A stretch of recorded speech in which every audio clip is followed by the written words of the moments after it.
وقل جاء الحق وزهق الباطل إن الباطل كان زهوقا إن الباطل كان زهوقا.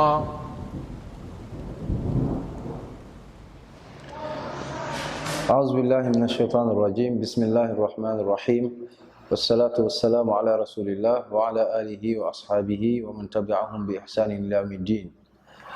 أعوذ بالله من الشيطان الرجيم. بسم الله الرحمن الرحيم. رب اشرح لي صدري ويسر لي أمري واحلل عقدة من لساني يفقهوا قولي. سبحانك لا علم لنا إلا ما علمتنا إنك أنت العليم الحكيم. Donc asalaamaaleykum, ñu ngi nuyu mboolem ku ñu seetaan di ñaan yàlla dëgg feeñ ci suñu làmmiñ jëriñ doomu aadama yi. Donc tey ñu ngi jublu ci wax joo xam ni lii mooy suite sax li ñu doon wax sànq ci Père Paul André li mu wax ni Marie est conçue sans le péché originel, maanaam li ñuy wax Marie l'immaculée maanaam dafa juddu te bàkkaar topp ko.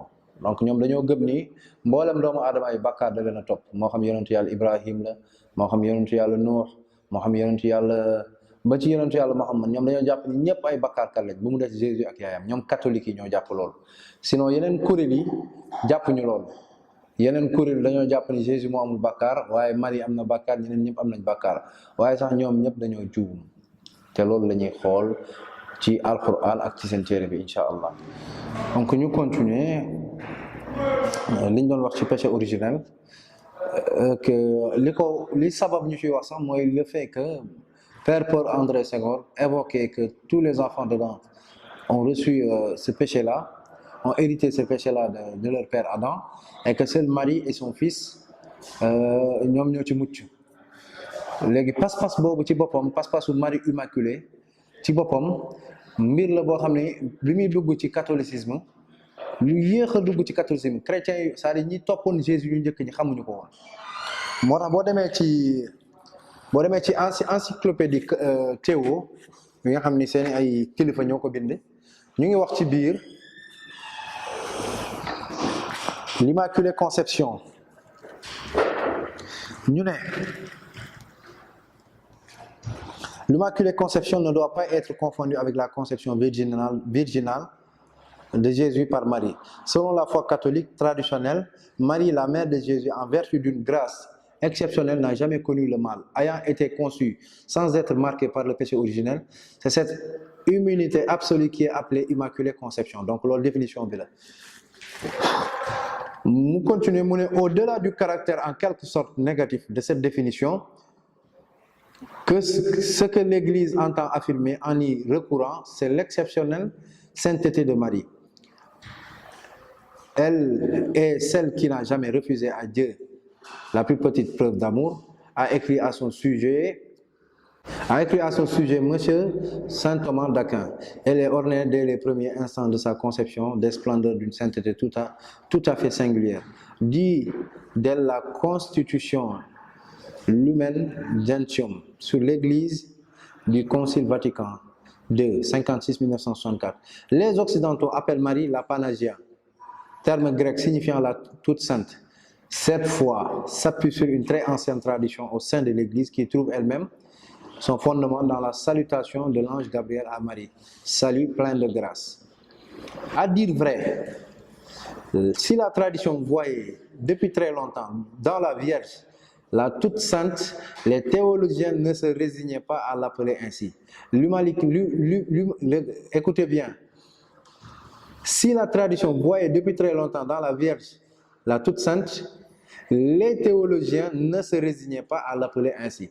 L'Immaculée Conception leur paraissait poser en effet un problème insoluble. Le fait que nous disions que Marie n'avait pas été touchée par le péché originel était un problème insoluble. Pourquoi? Parce que pour eux, les chrétiens, Jésus est le sauveur de toute l'humanité. Selon les chrétiens, dont fait partie Marie, Marie fait partie de l'humanité. Mais si Marie est toute sainte, comment Jésus peut être son sauveur? C'est un problème. Donc ça les a mélangé la tête pendant des siècles. Mais après, ni Saint Bernard, ni Saint Thomas d'Aquin, ni Bonaventure n'ont résolu cette apparente contradiction.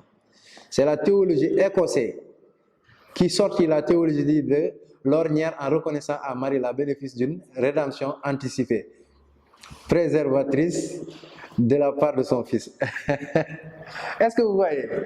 C'est les Écossais qui ont résolu ce problème-là, mais ce n'est pas Dieu qui l'a résolu, ni une révélation. Ça du yàlla moo leen ko wax seen borom xam ne si boppam dañoo jaxasoo woon ci mbiru problème immaculé ba après Écossais ñoo trouvé daal ñoom nii Marie a bénéficié d'une grâce d'une grâce préventrice boo xam ni yàlla ko defal à cause de son fils.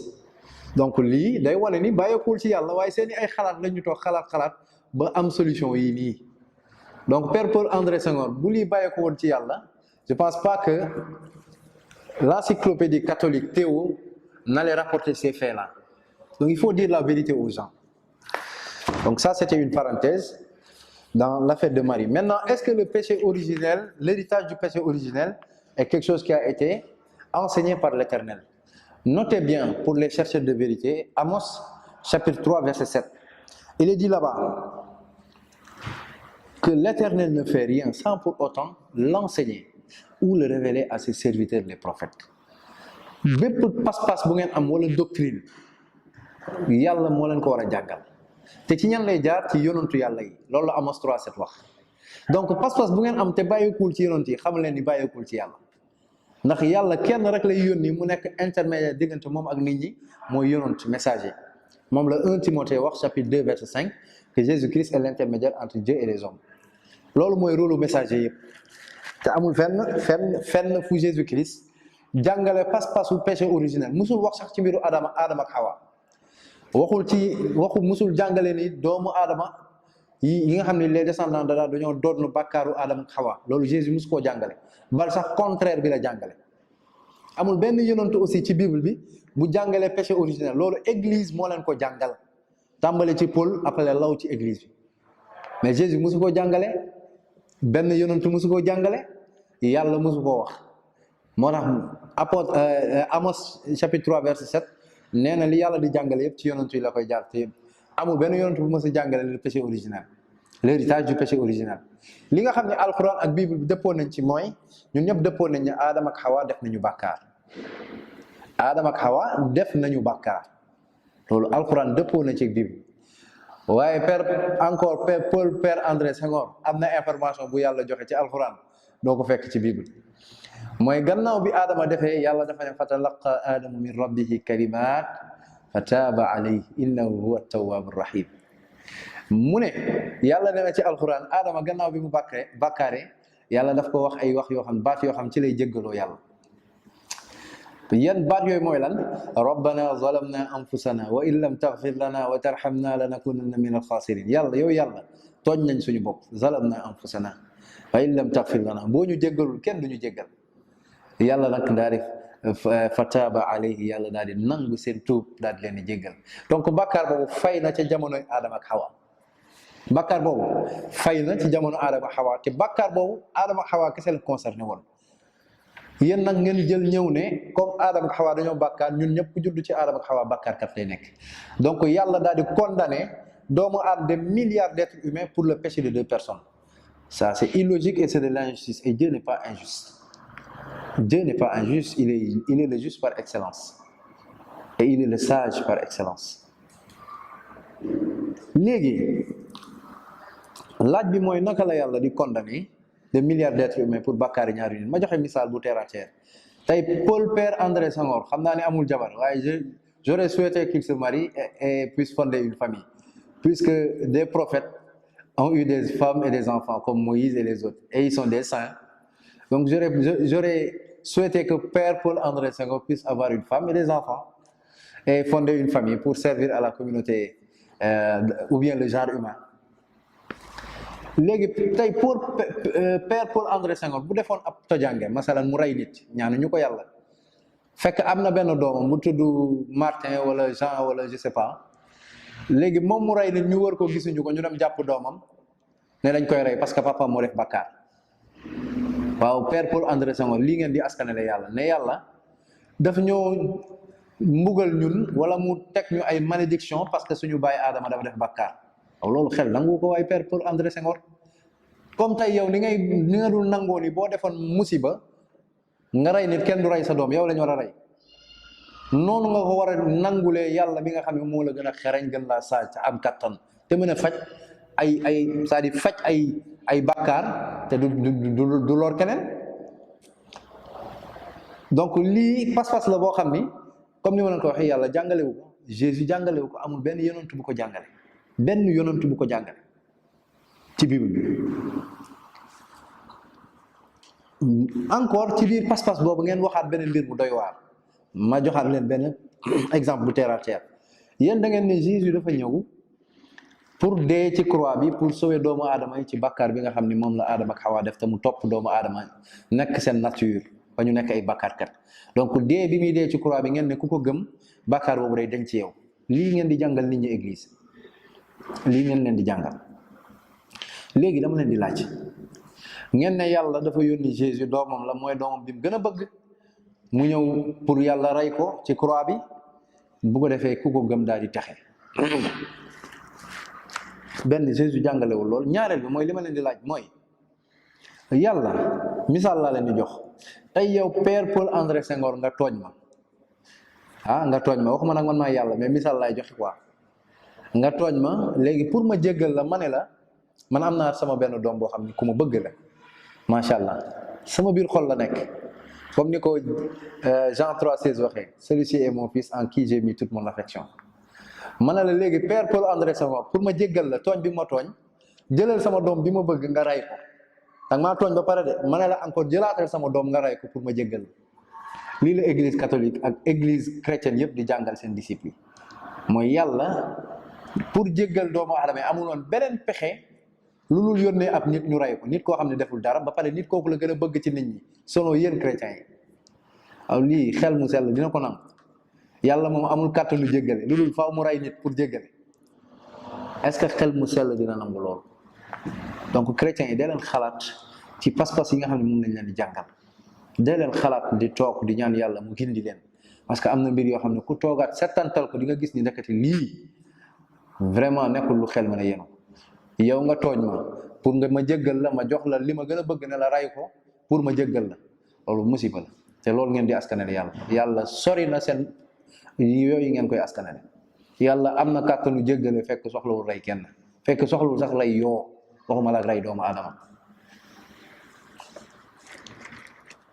léegi dañuy dem ci péché originel lii nag message bi c'est pour les chrétiens c'est pour les chrétiens et les musulmans qui aimeraient peut-être yokk seen xam-xam mooy il faut faire la définition d'abord du péché pour comprendre qu'est-ce que c'est que le péché. Boo demee dans 1 Jean chapitre 3 verset 4 il est écrit là-bas quiconque pêche transgresse la loi et le péché est la transgression de la loi. Le péché est la transgression de la loi. Donc pour la Bible le péché c'est le fait de transgresser la loi. laaj bi may laaj foofu encore chrétiens yi mooy bu fekkee les enfants naissent avec le péché quelle loi ils ont désobéi pour être considérés comme des pécheurs. et jàpp naa gëmuma ni chrétiens yi gëm na ni bàkkaar dañ koy wàll ci deret bàkkaar kenn du ko wàll ci deret de ndax baay mën naa judd nekk ku baax doom judd nekk ku bon comme ni ngeen ko gisee ci yonentu yàlla Nuux ak yeneen yonentu yoo xam ne nekk nañ ñu baax seen doom yi nekk ñu bon wala ñii seen doom yi nekk ñu baax ñoom ñu nekk ñu bon.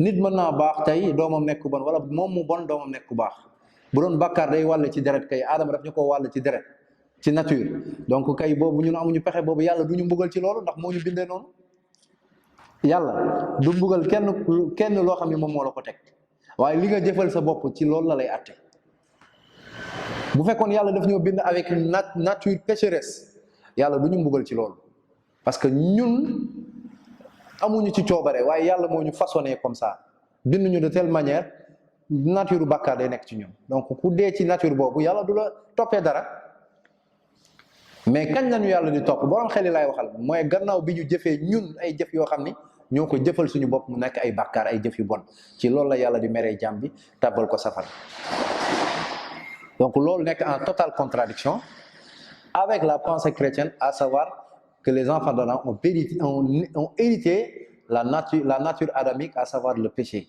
originel. Donc loolu nekk beneen contraire. Donc le péché, comme le dit 1 Jean chapitre 3 verset 4, c'est la transgression de la loi. Aucun enfant ne naît en transgressant une seule loi bañ koy considérer comme pécheur. Et les chrétiens pensent que les enfants sont nés pécheurs. Donc yow chrétien mi ut dëgg bàkkaarkat mooy c'est-à-dire yow mi nga xam ne da ngaa jéggi atte yàlla yi da ngaa c'est-à-dire atte yàlla yi mu tëral nga daal di koy transgressé nga daal di koy jalgati kooku la ñuy tuddee bàkkaarkat. te xale bi doogu juddu jalgatiwul benn loi wu yàlla bañ koy woowee bàkkaarkat te bàkkaar kenn du ko doon ci deret. Donc xale yi judduwuñu àndaale bàkkaar. Yonent bi saa salaam dafa ne xale bu juddu day juddu fekk daa set wicc ci bàkkaar dara ci bàkkaar topp. moo tax ci l'islam ku tuub dugg ci l'islam yonentu yàlla bi dafa ne dañ lay raxasal say bàkkaar ba nga mel ni kuy doogu juddu. Jésus tamit daal di wax ay wax wane ni xale buy doogoo xale état bi mu nekk mooy état wu ku set ku sell. loolu dinaa ci ñëw après incha allah.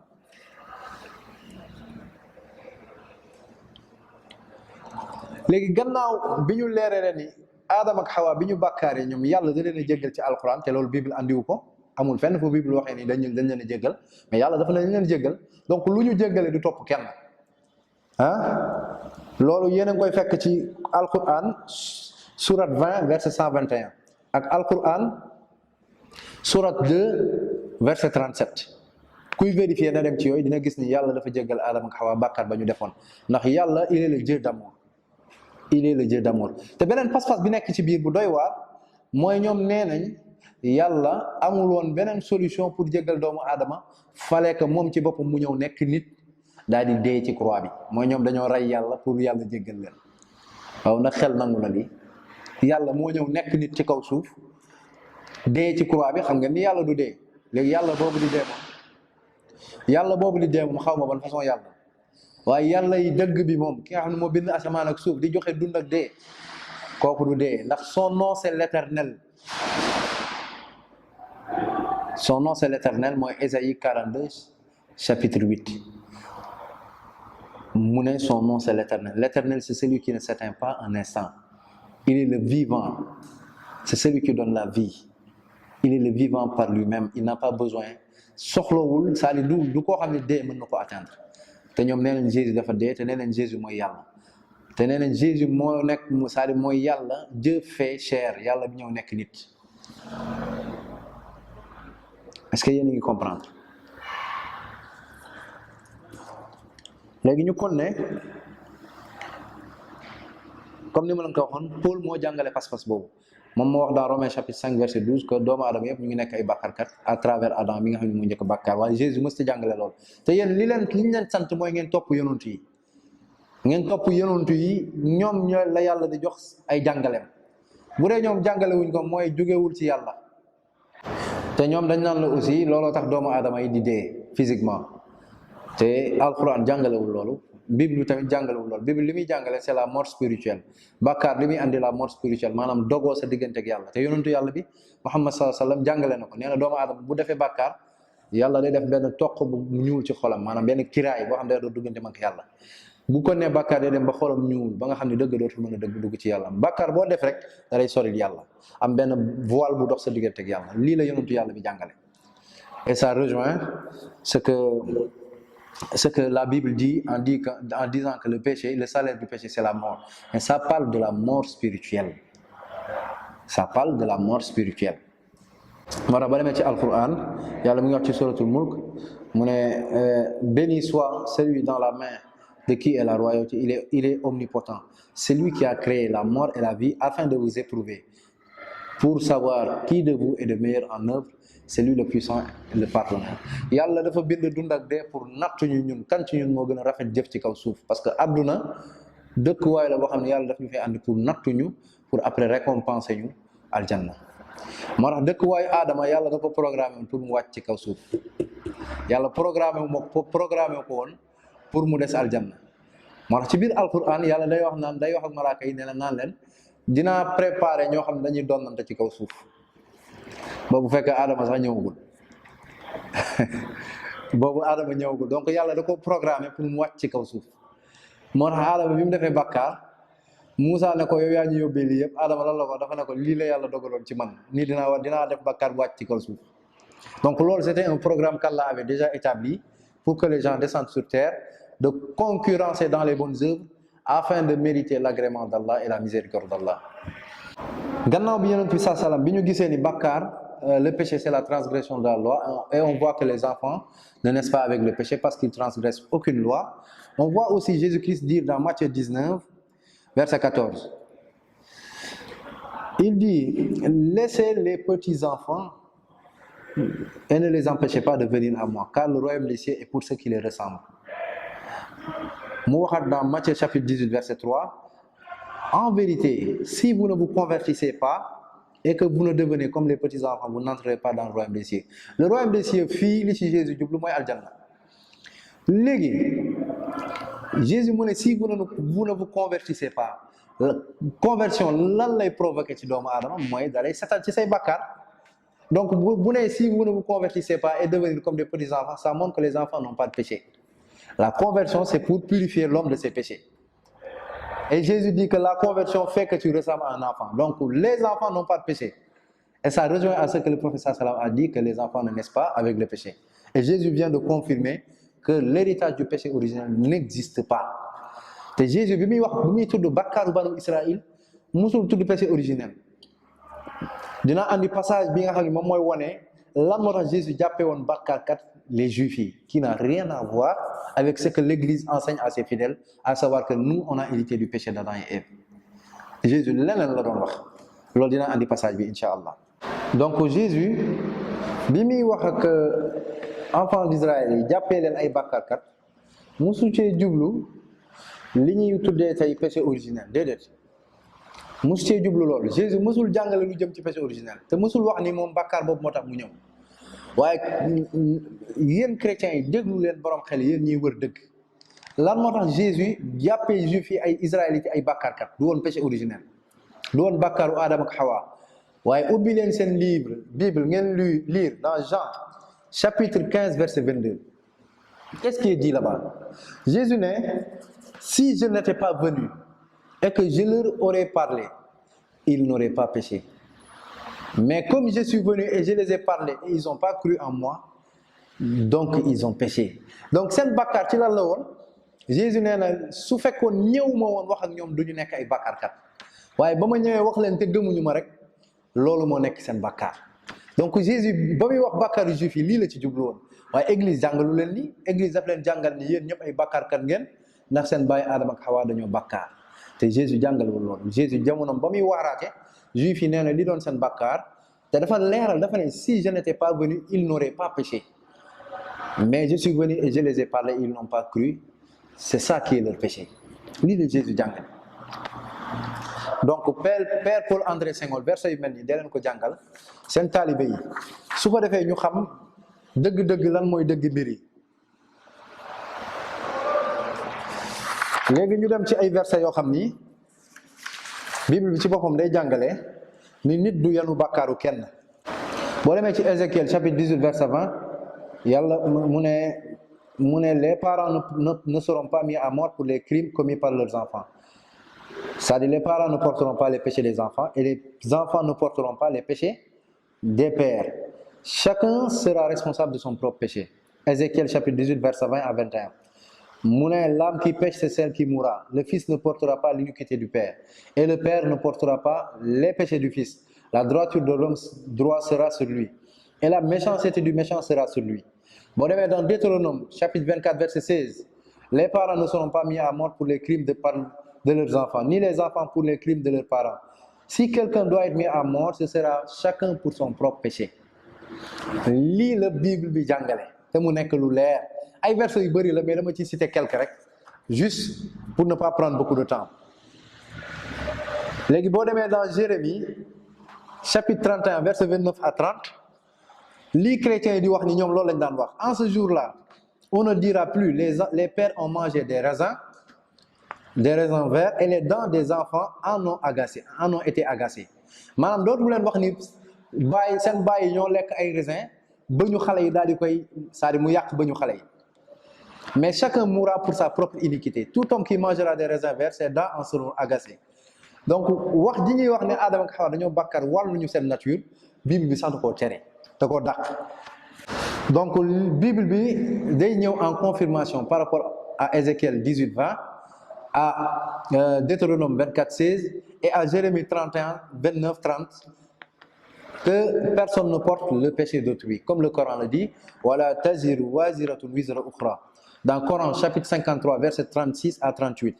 Ne lui a-t-on pas annoncé ce qu'il y avait dans les feuilles de Moïse, ce qu'on a annoncé à Moïse, et celle d'Abraham, ce qu'on a annoncé à Abraham, à savoir qu'aucune âme ne portera le fardeau d'autrui.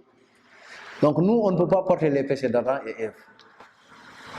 Puisque ça c'est de l'injustice. Comme je vous l'ai dit au début, Père André n'acceptera jamais que lui-même, s'il commet un péché, on va tuer son enfant ou sa mère ou son frère, puisque c'est lui-même le responsable. Donc comment attribuer à Dieu de tels actes d'injustice? Vous les chrétiens, réfléchissez. Borom xel yi xalaat leen. Boo demee ci Coran, même Coran fi ma cité léegi, Yàlla dafa njëkk wax mu ne qu'aucune âme ne portera le fardeau d'autrui, et qu'en vérité l'homme n'obtient que le fruit de ses efforts, et que son effort en vérité lui sera présenté le jour du jugement dernier. Donc doomu aadama li muy am ci payoor mooy li mu jëf moom. Normalement Yàlla dafa ñëw bu doon dañoo gàddu bàkkaaru Adama ak Hawa, Yàlla dafa ñoo waroon àtte ci bàkkaar boobu, waaye Yàlla dafa ne ku nekk mu ngi lay àtte selon yow jëf yi nga jëf. te Bible bi sax loolu la jàngale. Al-Quran waxat ci sourate 20 verset 15, l'heure va certes arriver, je la cache à peine, pour que chaque âme soit rétribuée selon ses efforts. te je pense que lii moo gën a logique mbokk yi seetaan maanaam Yàlla buy àtte doomu aadama da koy àtte ci jëf yi mu jëf yi bon, waaye Adama ak Hawa def bàkkaar boo xam ne yow ak man ak sa baay ak sama baay ak sama yaay ak sa yaay fekkee wuñ ko, ñu boole ñun ñëpp taxañ ne ñun ñëpp ay bàkkaarkat lañ, nar ñu cee caw ay yar. Léegi laaj bi may laaj chrétiens yi mooy ñi nga xam ne ñoom fekkee, parce que chrétiens dañoo gëm ni deewu Jésus mooy sauver nit ñi ci bàkkaar boobu. Waaw ñi faatu avant Jésus ñoom te mosu ñoo xam luy péché originel ñoom te nekk aljanna, nuñ def ko dugg aljanna? Yonentu Yàlla Ibrahim, yonentu Yàlla Muusa, yonentu Yàlla Nuux, ñooñu nu ñu def ba dugg aljanna te fekkee wu ñu deewu Jésus ba koy gëm? Lan moo leen yóbbu aljanna? te sax Yàlla alhamdulillah dafa joxe solution naka lay jéggalee ay bakkaar te fekk soxlawul sax rey bakkan. li leen di njëkk a wan ne Yàlla soxlawul rey bakkan, jëfu suñu baay Ibrahim bi mu bëggee rendi doomam, Yàlla daf koo doon xool pour xool ndax Ibrahim jébbalul na Yàlla, pare na pour jox lépp Yàlla. Gannaaw bi mu màggatee amul doom, Yàlla may ko doom ne ko reyal ma sa doom. bi mu demee ba koy def, Yàlla daal di jël doomam ji daal di koy remplacer ak gàtt, ab benn xar. Donc loolu day wane ni Yàlla soxlawul deretu nit, Yàlla soxlawul tuur deretu nit pour sauver ay nit. bu doon loolu du tere ñu rey, ndax boo demee ci Bible bi dañuy tere, dañ naan il faut pas tuer une âme. nga dem ci Alquran Yàlla mu ne bu leen rey bakkan. kon Yàlla soxlawul tuur deretu nit pour sauver ay nit. loolu xelluwul sax. loolu xanaa ak terroristes yi ñuy tuddee terroristes yi nga xam dañuy ñëw fekk ay nit taal leen ne ñoom dañ leen di rey, ñoom bu ñu dee ñoom tam dañuy dem aljana. waaw xanaa kon ñooñu ñu ngi ci jub kon. donc chrétiens yi yéen ñooñu amu leen dara lu ngeen di wax. kon Jésus fii li mu jëfee mooy li terroristes yooyu di def, mooy ñëw rey boppam pour sauver ay doomu aadama. Est-ce que loolu la Yàlla jàngal Jésus? Est-ce que loolu la Yàlla jàngal yonent yi? ñaata yonent ñoo jàll seeni ay nit yi leen toppoon dem aljanna, bu ñu faatoo ñu ngi aljanna te fekk mosuñoo gëm ne Jésus dafa war a ñëw pour dee ci croix bi. ñaata doomu aadama, ñaata milliards yi doomu aadama. moo tax laaj bi ne ni laaj foofu mooy ñi dee avant Jésus te mosuñoo gis Jésus bay xam mission te dugg aljanna, lu mel ni yonentu Yàlla yu baax yi ak nit ñu baax yi, ñooñu lan moo leen dugal aljanna ak nan la ñu def ba am njëggalu Yàlla? ba tey ci loolu Yàlla joxe solution. boo demee ci Ézéchiel chapitre 18 verset 21 à 22, Yàlla mu ne foofu, te lii mu ngi ci seen Bible: si le méchant revient de tous les péchés qu'il a commis, applique la droiture et la justice, il vivra et il ne mourra pas, et ses péchés seront pardonnés. Yàlla mu ne ki nga xam ne ab bàkkaarkat la, bu tuubee ay bàkkaaram bàyyi ko daal di jëfe lu baax topp santaane Yàlla mu ne ma jéggal ko ay bàkkaaram. waaw lii du solution, lii ay siècle la avant Jésus sax di judd. balaa ñoom ñuy présenter nit ñi tey seen pas-pas bii wane ni pour nga mucc tey faaw nga gëm ni Jésus dafa dee pour yow. waaw deewul nit naka lay sauver nit ñëw jël deret sama deret tuur ko loolu naka lay sauver nit. wax leen nit ñi dëgg bi nekk ci téere yi nga xam téere bi nga xam ne moom ngeen yor te verset yi may cité ci biir Bible la nekk. Ézéchiel chapitre 18 verset 21 à 22 verset 20 à 22 Deutéronome chapitre 24 verset 16 Jérémie chapitre 31 verset 29 à 30 yii yëpp ci biir Bible la nekk luy wane ni doomu aadama du gàddu bàkkaaru kenn ba pare yàlla day jéggale sans sax ñu tuur bakkan donte am na ay bàkkaar yoo xam ne xëy na ñoom dinañ ko jéem a cité yoo xam ne yàlla waa banu Israël daan na leen wax ni bu ngeen bàkkaaree mais yooyu boo demee dans Lévitique 4 day wax ni c'est les péchés involontaires ay yenn ci xeetu bàkkaar yi la mais yi gën a garaaw yàlla da ko doon jéggale sans nga tuur bakkan mais ñoom li ñuy jàngal nit ñi mooy pour ñu jéggal la faaw bu njëkk nit ñi dañ daan tuur bakkan comme yàlla bëggatul tuur bakkan léegi moo tax mu bëggatul c'est-à-dire gàtt yooyu mënuloon satisfaire yàlla moo tax moom ci boppam mu ñëw nekk nit daal di dee ci croix bi waaw lii ndax jàngale bu xel te pourtant yàlla joxe na ay solution wu tuub avant sax Jésus Christ di ñëw mais yooyu duñ ko jàngal nit ñi li ñuy wax nit ñi mooy Jésus est venu pour mourir à la croix afin que tu sois sauvé lii la ñuy jàngal nit ñi. moo tax yàlla bi muy wax ci wàllu pas-pasu gàddu bàkkaar yàlla dafa ne quiconque agit mal ou fait du tort à lui-même puis aussitôt implore d'Allah le pardon xool leen yërmande yàlla lii ci alquran la nekk aussitôt implore le pardon d'Allah trouvera Allah pardonneur et miséricordieux. Quiconque acquiert un péché ne l'acquiert que contre lui-même et Allah est omniscient et sage. Et quiconque acquiert une faute ou un péché puis en accuse un innocent sera coupable alors d'une injustice et d'un péché manifeste. Donc Paul accuse l'Éternel d'être le plus grand injuste, mais le Coran contredit Paul et les paroles de Dieu dans la Bible aussi. La Bible et le Coran s'accordent sur le fait que chacun sera jugé selon ses œuvres le jour du jugement dernier. boo demee dans Jérémie 21:14 pour wane ni gàdduwuñu bàkkaaru Adama yàlla dafa ne je vous châtierai selon les fruits de vos œuvres dit l'Éternel. Jérémie 51:56 car l'Éternel est un Dieu qui rend à chacun selon ses œuvres, qui paie à chacun son salaire. Dans Job 34 verset 11 il rend à l'homme selon ses œuvres, il rétribue chacun selon ses œuvres. Comme ni ko Alquran waxee chacun sera responsable de ses propres œuvres. On n'est pas responsable des œuvres d'Adam et Ève. Léegi notez bien, cette doctrine de l'héritage du péché originel, du péché d'Adam et Ève a engendré une autre doctrine qui consiste à avoir, mooy li ñu doon expliquer sànq, le salut et le pardon des péchés par le sang de Jésus. Et toujours selon Paul, il n'y a pas de pardon sans effusion de sang. C'est-à-dire Dieu ne peut pas pardonner sans qu'on verse du sang, selon Paul. Et l'Église te dira que dans l'Ancien Testament, Dieu pardonnait seulement que par les sacrifices animaux. Ce qui est faux et totalement faux. Il y avait d'autres moyens aussi d'être pardonné. Car le Dieu de la Bible pardonnait avec les sacrifices pour les péchés involontaires dans le livre de Lévitique chapitre 4 et enseigne le contraire, c'est-à-dire le pardon des péchés par juste le repentir sincère et le délaissement des péchés. Et notez bien que toutes ces croyances viennent de Paul, pas de Jésus, ni d'un prophète. Voyons bien maintenant le Dieu de la Bible enseigne ce que le Dieu de la Bible enseigne par rapport au pardon des péchés, c'est-à-dire au repentir. Dans Osée chapitre 6 verset 6, eux ils disent que c'est par le sacrifice de Jésus qu'ils sont sauvés. Osée 6:6 dit quoi? Car Dieu aime la piété et non les sacrifices. Et il aime la connaissance de Dieu plus que les holocaustes. C'est-à-dire Dieu met en avant ak taqwa, ragal yàlla, la piété, plus que même ñu koy rayal defal ay sacrifices. Et il aime la connaissance de Dieu, xam yàlla, xam ko moom yàlla, ragal ko moo ko gënal ñu koy defal ay sacrifices. te ñoom nee nañ sacrifice moo leen di sauver. Entre ñoom ak yàlla Bible bi wax lii kan moo nekk ci dëgg? Loolu laaj da bu may laaj chrétien ak borom xel yi dégg. ñu dem ci Proverbe chapitre 21 verset 3. Le même Dieu de la Bible dit la pratique de la justice et de l'équité, voilà ce que l'Éternel préfère au sacrifice. Allahu Akbar. Lii dafa leer.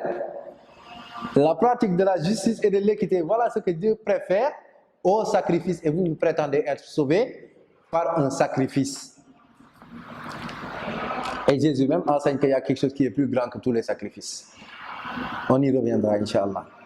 Dans Osée chapitre 14, verset 2, apportez avec vous des paroles et revenez à l'Éternel. Dites-lui, pardonne toutes les iniquités et reçois-nous favorablement.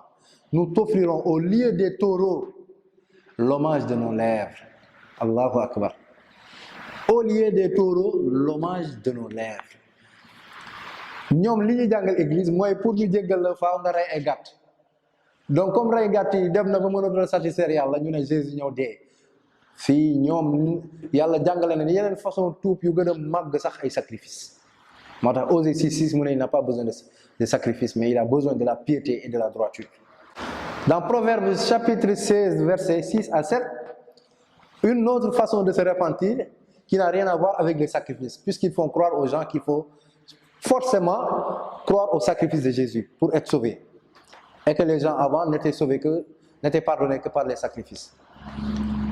Proverbe 16:6-7, il dit quoi? Par la bonté et la fidélité, on expie l'iniquité. Et par la crainte de l'Éternel, on se détourne du mal. Allahu Akbar. Xanaa li leeru pour borom xel yi. Gars yi da leen xalaat da leen lire seen téere bi wala ñu leen di nax. Daniel chapitre 4 verset 27. C'est pourquoi, ô roi, puisse mon conseil te plaire. Mets un terme à tes péchés. Mets un terme à tes péchés en premier, en pratiquant la justice et à tes iniquités, en usant de compassion envers les malheureux, et ton bonheur pourra prolonger. Allahu Akbar. ñoom ñu jàngal leen ni seen bakkaar bu njëkk moom kenn daanu ko jéggal lu rey ay gàtt waaw lii xanaa nekkul ci Bible lu tax Père Paul André Senghor du jàngal nit ñi lii wala dafa toog ci kaw dëgg li muy accusé waaraatekat yi xoolaat leen seen jàngale. Ésaïe chapitre 43 verset 25 déglul li yàlla wax foofu mu ne c'est moi qui efface les transgressions pour l'amour de moi et je ne m'en souviendrai plus de tes péchés. waaw lii du tuub bu yàlla jàngale façon tuub boo xam ne jotewul dara ak sacrifice. Jérémie 36 verset 3 encore des preuves étonnantes et claires. Quand la maison de Juda entendra tout le mal que je pense lui faire, peut-être reviendront-ils à l'Éternel qui aura pitié de lui, à notre Dieu qui ne se lasse pas de pardonner. Allahu Akbar. wala yàlla wane na ni sax xoola képp ku tuub jëm ci moom mu jéggal la aw lu tax ñoom ñuy jàngal nit ñi ni il faut croire à la sacrifice au sacrifice de Jésus pour avoir le salut te Bible ñu jàngal leen leneen.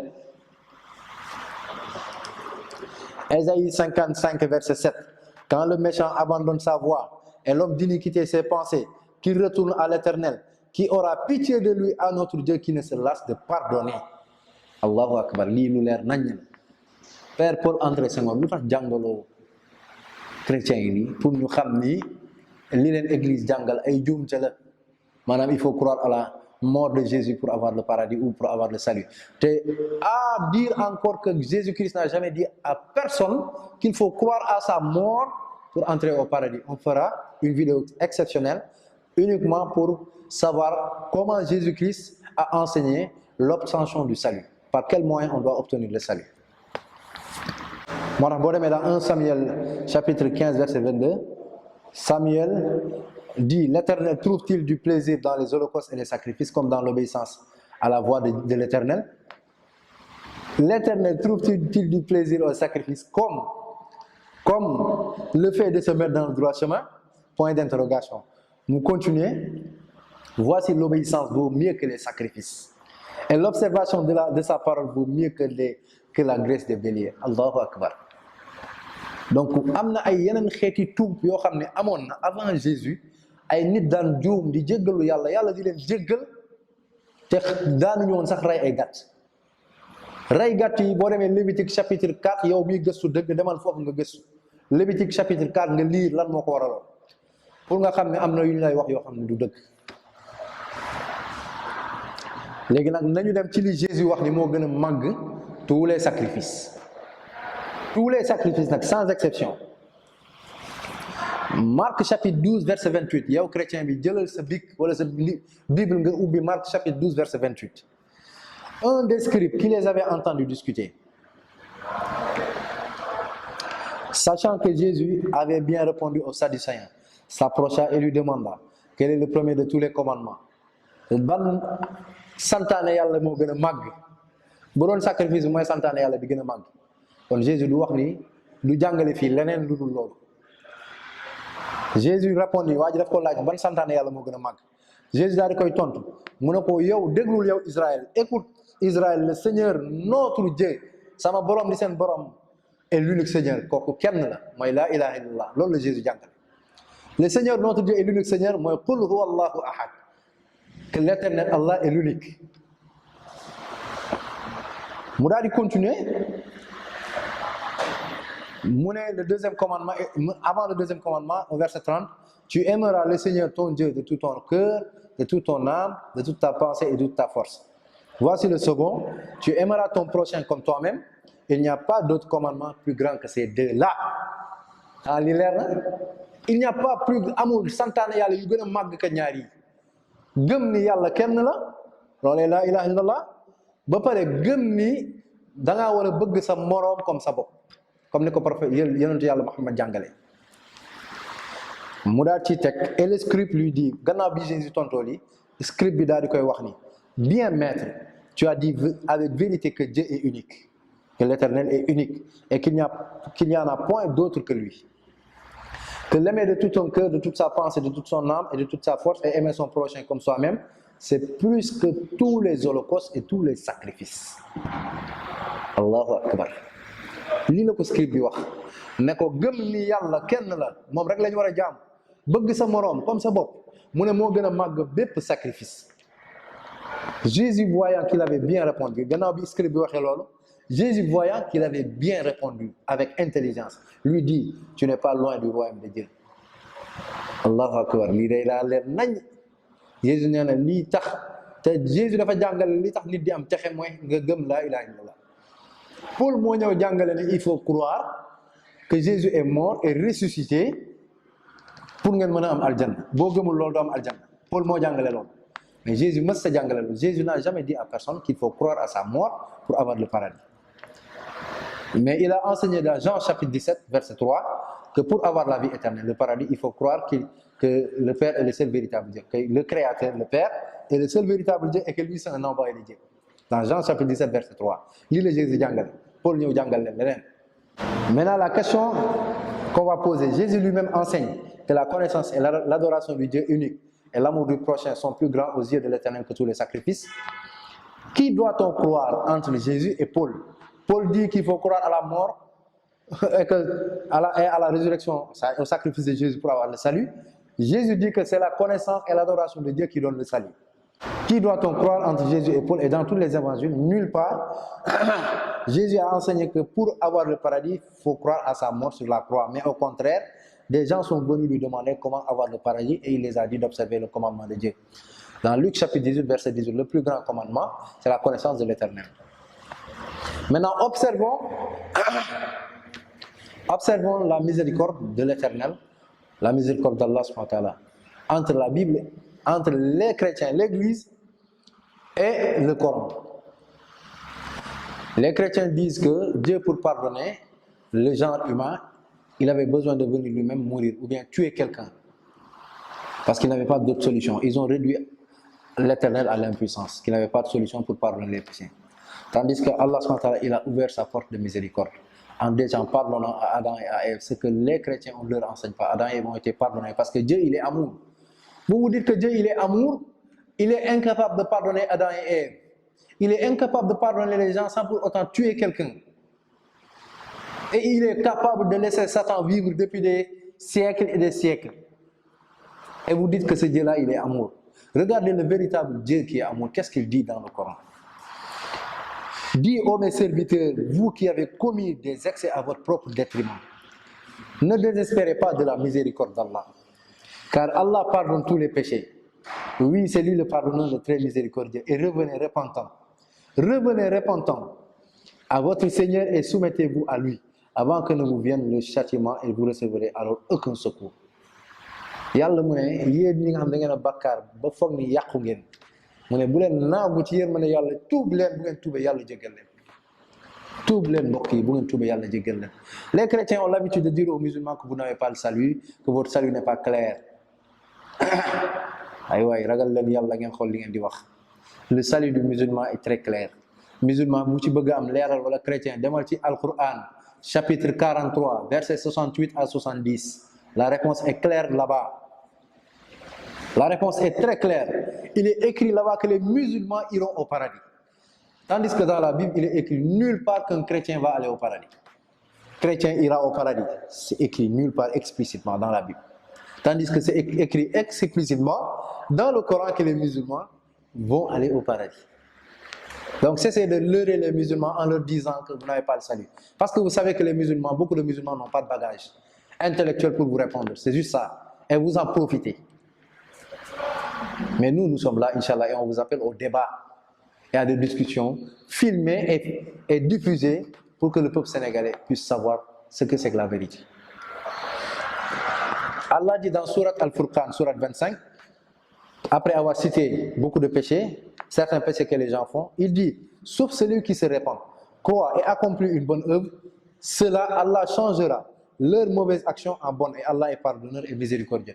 Ban diine ngeen xam ci kaw suuf boo xam ne da ngay def lu bon tuub yàlla jël say jëf yu bon soppil la ko defal la ko ay jëf yu baax lu dul ci islam amul ci beneen téere. C'est un défi qu'on lance au monde chrétien de nous donner un seul verset biblique qui montre l'amour de leur Dieu, où il dit qu'il prend les mauvaises actions passées d'un repentant en faisant de ces mauvaises actions-là des bonnes actions. Lii ci alxuraan rek nga koy fekk amul ci beneen téere ci kaw suuf.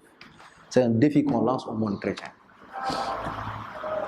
Il dit encore dans la sourate 4, verset 110, quiconque agit mal ou fait du tort à lui-même, puis aussitôt implore d'Allah le pardon, trouvera Allah pardonneur et miséricordieux. Allahu akbar. Yàlla mu ne ki nga xam ne dafa def njuumte tooñ boppam mu daal di fàttaliku yàlla. Allahu akbar. Mu daal di tuub dellu ci yàlla. Yàlla mu ne dina fekk yàlla mu nekk kuy jéggale ku bëri yërmande. Donc jullit ñi buñ leen nax yàlla borom yërmande la bàkkaar boo leen mën ci def ci kaw suuf wallahi bu ngeen tuubee yàlla jéggal leen ko. Bu ngeen sincère ngeen bàyyi bàkkaar bi ngeen dellu ci yàlla yàlla jéggal leen ko ndax moom mooy borom yërmande bi. Ñun soxlawuñu tuur deret pour yàlla jéggal ñu ndax suñu borom weesu na loolu gën naa màgg loolu. ñu dolli leen ci xadiisu yonent bi sallam loo xam ni doo ko fekk ci benn jàngale budul ci waxu yonentu yàlla bu tedd bi nga xam ne mooy le dernier messager qu'Allah a envoyé à l'humanité. mooy état wu bàkkaarkat ci boppam lu baax la ci jullit bi loolu dina yëm ñu bari nag. L'état du pécheur en tant qu'humain est bon auprès d'Allah car c'est une porte pour nous de recevoir la miséricorde d'Allah. Yonent bi sallallahu alayhi wa sallam wax ci hadith mu ne tous les fils d'Adam commettent des péchés mais le meilleur d'entre eux qui commettent des péchés sont ceux qui se répandent. Et quand tu te répands, tu bénéficies de la miséricorde d'Allah.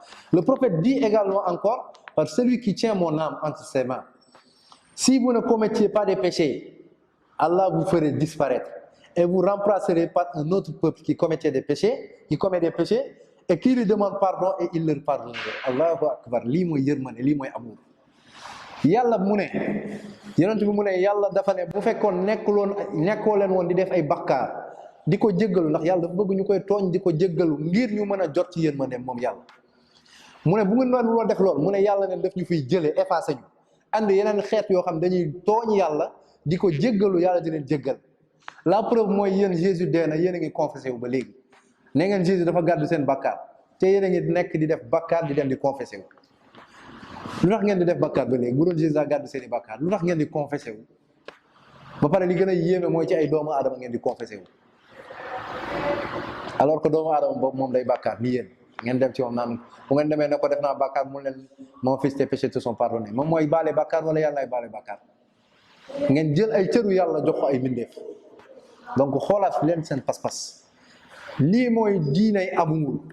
Yonent bi nee na bu ngeen dul woon def ay bàkkaar yàlla da leen fiy jëlee andi ñeneen ñu bàkkaar di ko jéggalu mu jéggal leen ngir ñu mën a jot yërmande yàlla subhanahu wa taala.